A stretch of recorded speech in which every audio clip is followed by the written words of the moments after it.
I'm now going to talk about two more important types of reactions in this class.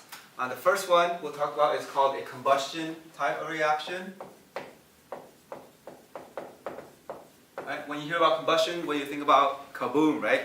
So a combustion reaction is when you have a carbon-hydrogen compound and you burn that in oxygen, and you are going to release heat and other compounds. To bring back to your everyday life, a combustion reaction would be like your propane tank, or when you cook at home with your gas stove, right? Which the gas that's being released is methane, which is CH4. So you will burn that with oxygen, and it gives you heat to cook your food. So that's another type of combustion reaction. Right? So all combustion reactions will have this kind of theme. So for example, CH4 reacts with oxygen. In this reaction, it will break the bonds in CH4 and breaks the bond in oxygen, recombining things to give you new molecules. One of them is water vapor, and the other is carbon dioxide. Right? So the same thing happens in your gasoline tank when it burns. That's why it's going to release CO2 and H2O, which are greenhouse gases, by the way. Okay, so to balance this equation though, you can double check this. This requires a 2 coefficient here and a coefficient of 2 there. Okay, so again, let me just highlight.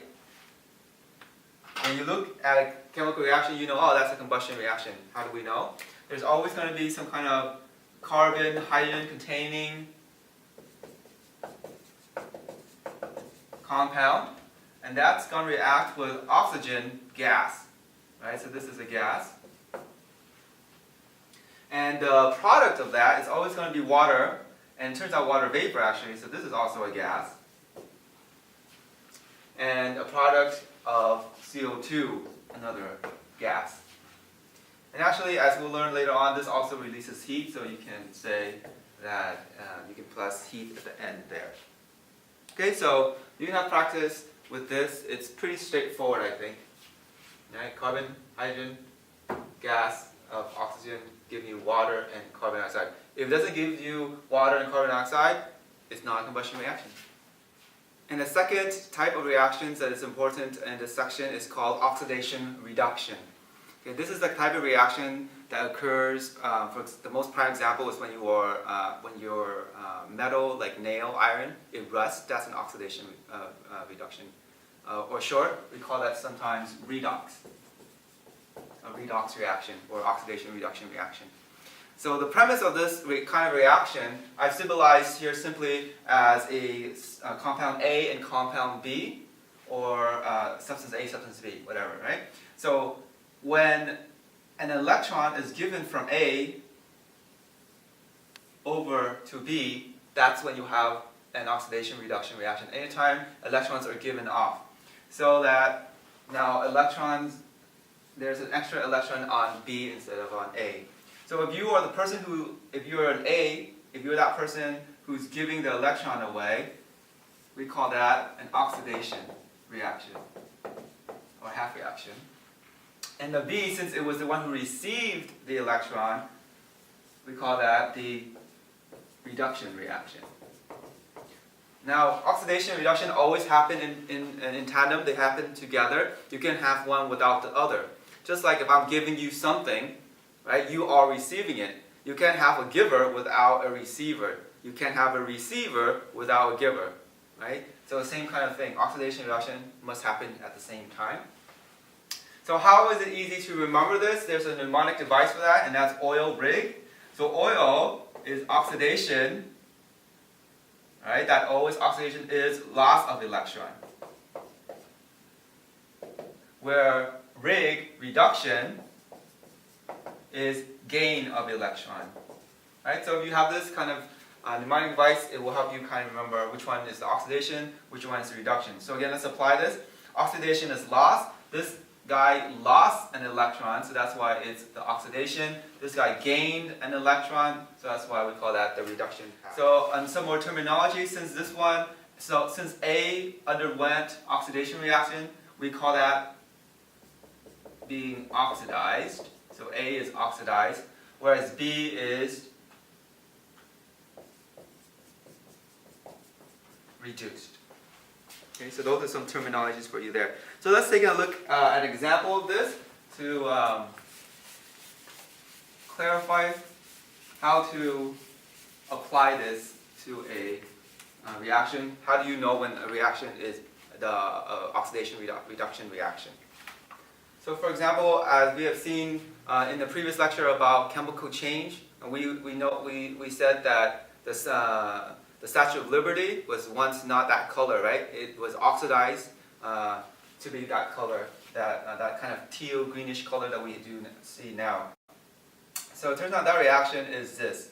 Okay, we have copper, which was solid. It reacts with the oxygen gas in the air to give us a new species, a new compound called copper 2 oxide. Okay, so that's a solid. Okay, so how do we know that this is a redox reaction? So the best way to know the redox reaction is to look at each individual atom and ask yourself that the amount of electrons it has changed. Okay, so here's how you do that.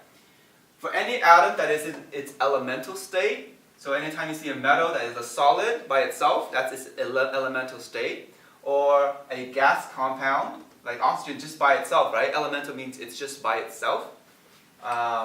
Then you would say that its charge is 0, it's neutral.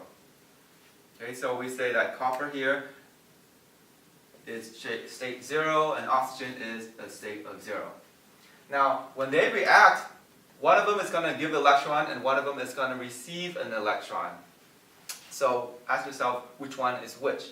Well, you know the product is CuO, which is an ionic compound, and we know ionic compounds occur because these are ions, right? Cations and anions. So just break this up and ask yourself, what is the charge of copper if it's a cation, and what is the charge of oxygen if it's an anion? So go back to the previous chapter we just learned.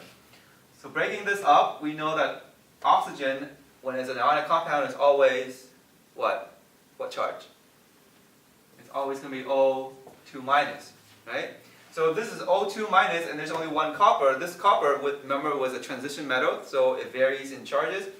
Since if this is 2 minus and there's only one copper, copper must be Cu what? Cu 2 plus, right? Alright, so we can say that this was a 2 plus here and a minus 2 charge there. Then you consider one atom at a time. You ask yourself, copper was 0, it became a 2 plus. So if you were 0 and you became 2 positive, did you lose or did you gain an electron? Remember, electrons are negatively charged. Right? So if you gain something that's negative, you become more negative. If you lose something negative, you become more positive, right? So what do you do? Did you lose or did you gain an electron? You became more positive, so you must have lost electrons. Does that make sense? How about, let's see about this case here. Oxygen was 0 charge and it became 2 minus. So you become more negative, right? So if you're becoming more negative, did you gain or lose electron? You have to gain the negative electron. Right? You have to gain some negative electrons to be more negative. So this was a loss of electron, this is a gain of electron. Going back to oil rig, which one is oxidation, which one's reduction then? Oil rig says oxidation is loss. So this was the oxidized species, copper was oxidized, and oxygen is the reducer. Was the reduced species. Or we call that, this is the reduction pathway, and this is the oxidation pathway, or half reaction, I mean. And this is the oxidized atom, and this is the reduced atom. Okay, so our checkpoint for this section, question reads, in the following reaction, identify which ion is oxidized and which is reduced. So to answer this question, again, focus on one element at a time. Okay, so focus on first, let's go with iron. Okay, ask yourself, iron was a 3 positive, it became a 2 positive, so it became more or less positive. It became less positive, right? You were 3 and then you became 2, so you become less, so you become more negative or less positive, right? How do you become more negative? To become more negative, you must have gained electrons, right? Now you can always double check, because if this is gained, this one has to be loss of the electron, right? But let's just see if that's true. If you are 2 positive, you became 4 positive. So you became more positive. To become more positive, you have to lose the negative, right? You have to lose the negative electrons. So going back to oil rig, we would say that oxidation is loss. Loss of electrons, so this one was the oxidation, and this one is the reduction. If that is the case, then Sn2 plus was oxidized, whereas Fe3 plus was reduced. Okay, so our answer options, do we have that in our answer option? Yes, their answer is B.